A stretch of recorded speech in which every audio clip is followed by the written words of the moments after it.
esse é o Boliverso, o canal que traz para vocês entretenimento, cultura, música, o futebol, a música, o bom samba e pagode, sertanejo, seja lá o que for, traz para vocês tudo que faz parte do cotidiano do nosso país e principalmente do nosso Rio de Janeiro, que é tão querido em todo o Brasil. Eu vou trazer para vocês um pouco da minha visão hoje do que foi a Copa de 94.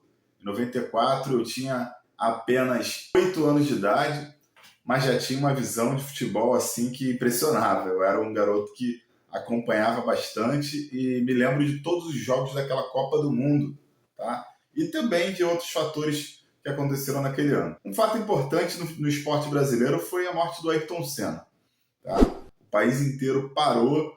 A gente acompanhou ali naquele 1º de maio de 1994, aquela corrida em Imola, na Itália, uma corrida que fazia parte do cotidiano brasileiro parar ali naquele momento para ver o Ayrton Senna, grande ídolo nacional, correr pelas pistas do mundo inteiro na Fórmula 1 e conquistar títulos. O Ayrton Senna, que naquele momento era o tricampeão de Fórmula 1, nosso grande ídolo. Mas naquela curva, infelizmente, o nosso ídolo se encontra com um muro, bate, acaba acontecendo esse acidente e nos deixa tão precocemente. E o ídolo jovem Ayrton Senna tinha muita coisa para disputar pela frente, mas acaba infelizmente falecendo e deixando saudade no país inteiro e uma comoção impressionante no mundo, não só no Brasil, mas no mundo. O Ayrton Senna, que era ídolo no Japão, enfim, na Europa, em diversos lugares que acompanhavam a Fórmula 1, e no Brasil nem se fala. Tínhamos essa ferida e tínhamos uma Copa do Mundo pela frente logo depois. Tem aquela imagem do Ayrton Senna dando pontapé inicial num jogo do Brasil, né? Um pouco antes da Copa do Mundo. E tem o Brasil ali em 93 chegando nas eliminatórias, correndo o risco de não disputar aquela Copa do Mundo, a 15ª Copa do Mundo nos Estados Unidos. O Brasil tinha disputado todas as Copas até então e poderia ficar fora daquela. Mas no Maracanã, Brasil e Uruguai, o Romário faz 2 gols, Brasil 2-0, o Brasil se classifica e leva uma esperança para os Estados Unidos para a gente conquistar aquele título. 24 anos depois, o Brasil tinha vencido em 70, estava até então sem conquistar uma Copa do Mundo, a gente tinha essa esperança renovada, e assim como em 2026, o Brasil estava 24 anos sem conquistar a Copa. A coincidência entra aí, tá? 2026, a gente tem também esse jejum de 24 anos, o Brasil não ganha a Copa desde 2002, que é uma história para a gente contar mais na frente. Chegamos aos Estados Unidos desacreditados, mas fizemos uma primeira fase regular, vencemos Rússia 2-0, vencemos Camarões 3-0, empatamos o último jogo, mas já tínhamos garantido a classificação. Brasil classificado em primeiro do grupo, vai às oitavas de final para enfrentar os Estados Unidos. No dia 4 de julho de 1994, dia da independência americana, um dia muito comemorado por aquele povo, o Brasil tem um jogo dificílimo, martela, não consegue fazer o gol, e tem um fato importante nesse jogo. O Leonardo desfere uma cotovelada no jogador americano e acaba sendo expulso, levando cartão vermelho e suspenso pelo resto da Copa do Mundo. Na lateral esquerda a gente tem o Branco. O Branco é o reserva, jogador experiente, outro remanescente da era Dunga, que foi muito criticado em 1990, entraria naquela seleção no jogo seguinte. Já a gente chega lá. Jogo difícil, Brasil 0, Estados Unidos 0. No segundo tempo, uma jogada do Romário, que não estava conseguindo fazer o dele. Ele deixa o seu companheiro de ataque, tão amado, como ele diz mesmo naquele gol, um eu te amo, bem sonoro para o Bebeto. Ele dá um passe caprichado, o Bebeto entra pela direita, bate cruzado, consegue passar pelo bom goleiro Tony Meola. Eu lembro de bastante jogadores ali daquela seleção americana naquele ano. Tem o Meola, tem o cabeludo lá, o Tavi Ramos, enfim. Tem um jogador depois também, lateral direito, que jogou no Vasco. A produção vai ver aí para vocês.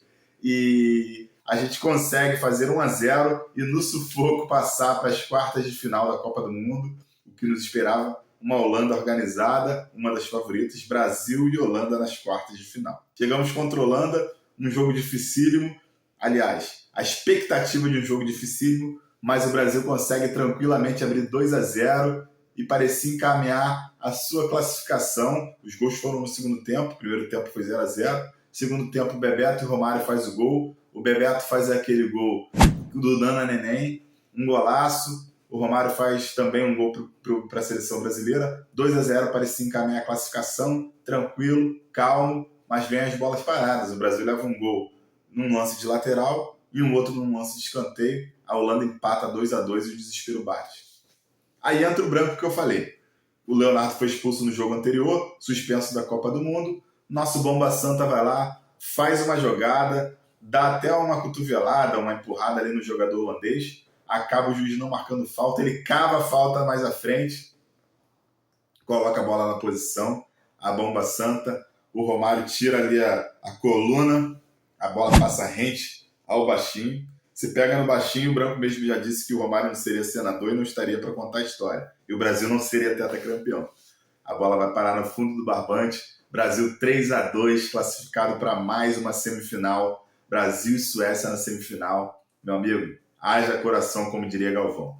Chegamos na semifinal, uma seleção brasileira taticamente muito bem. Um ano de que as equipes europeias são bastante estudiosas, chegam com futebol pragmático, muitas vezes criticado. O nosso Parreira consegue organizar a seleção nesse sentido. Também tem um futebol pragmático e criticado naquele ano, mas ele consegue taticamente organizar a nossa seleção. Tem o Zinho, que também foi criticado, Mazinho, jogadores que taticamente foram muito importantes. O Dunga, que jogou muita bola naquela Copa, Mauro Silva nem se fala. E aí a nossa seleção consegue fazer um bom jogo contra a Suécia. E no lance cruzamento do lateral direito, Jorginho, que também jogou muito aquela Copa do Mundo, cruzamento na área, e o baixinho de 1,69 m, meu amigo, sobe mais alto que a zaga, a gigante zaga sueca, e faz o gol, cabeçada do Romário, 1-0, suficiente para colocar o Brasil na final daquela Copa do Mundo. Chegamos à decisão 17 de julho de 1994.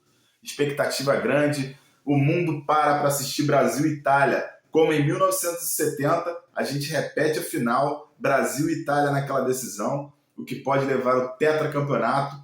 As duas seleções são as melhores seleções naquele momento. Do lado da Itália, Roberto Baggio, o melhor jogador do mundo.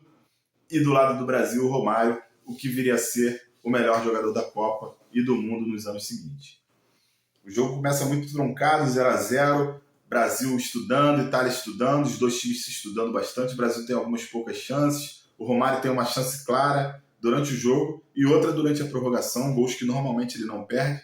Tem uma bola do Mauro Silva que o Paluca solta, a bola bate na trave e ele dá aquele famoso beijinho ali na trave, o que poderia ser o gol improvável, um herói improvável. O Mauro Silva seria o herói daquela Copa do Mundo se aquela bola entra. Teve também algumas chances da Itália, Tafarel também nos salvou e o jogo acaba 0-0, tempo normal, prorrogação. E teríamos a primeira Copa do Mundo decidida nos pênaltis. É isso mesmo, galera. Brasil e Itália foi decidido nos pênaltis. Cobrança daqui, cobrança de lá. Márcio Santos perde para o lado do Brasil. Baresi, o craque Baresi, perde para o lado da Itália. Chegamos até o momento em que o Brasil vence aquela disputa de pênalti por 3-2. Brasil 3, Itália 2. Restava a cobrança do Baggio para a Itália. Se ele perde, acaba a Copa do Mundo. Se ele faz, o Bebeto seria o último a cobrar pelo Brasil e fatalmente também nos daria o título daquele ano, convertendo aquele pênalti. Mas o destino nos reservou aquela cobrança do Baggio, histórica cobrança do Roberto Baggio, concentração do Tafarel. O Brasil para, o mundo para olhar aquele pênalti. O grande craque, o melhor jogador do mundo, Roberto Baggio, isola aquela bola. E o Brasil sorri novamente. Brasil tetracampeão do mundo. Parreira e seus comandados comemoram, o Brasil inteiro comemora. E no final do jogo entra aquela faixa em agradecimento, falando ali em relação a Ayrton Senna. Acelera, Ayrton, o tetra é nosso. Mais ou menos isso que diz a faixa, vou botar a imagem para vocês. Felicidade no Brasil, felicidade na nossa nação. Brasil tetracampeão, um afago no nosso coração ferido pela perda do Ayrton Senna. Mas o Brasil se torna ali tetracampeão mundial, a seleção com mais títulos em Copa do Mundo e a seleção que mais venceu até hoje. Nós somos a seleção que mais vencemos Copas. Então vamos acreditar, galera. Como diz o slogan aí de uma marca para a Copa do Mundo de 2026, tá liberado a acreditar. Eu acredito no Hexa e acho que a seleção pode aproveitar dessas coincidências 24 anos depois, Copa também nos Estados Unidos, chegar ao título e comemorarmos o hexacampeonato e dar alguma geração. Tem pessoas aí de 20, de 17, de 15, de 24, 27, 26, que era pequenininha ali na Copa de 2002, que nunca comemoraram uma Copa do Mundo. Então eu torço pela nossa seleção para que essa geração comemore, tá, galera? Quem não torce, eu respeito. O futebol segue, o Bola e Verso segue e a gente segue debatendo, comentando. Deixa aqui no comentário. Fala para mim a sua experiência dessa Copa do Mundo de 94, onde você estava, se você assistiu ao jogo, como é que foi a experiência para você. E claro, segue o nosso canal, se inscreve, vai lá no Instagram, @bola-e-verso, e aqui no YouTube também se inscreve aqui no nosso canal e ajuda a divulgar o nosso trabalho, que vem muito mais conteúdo por aí. Valeu, galera! Esse é o Bola e Verso, eu sou o Marildo Mendes, obrigado por ficar até o final do vídeo e divulga para geral. Valeu, até a próxima!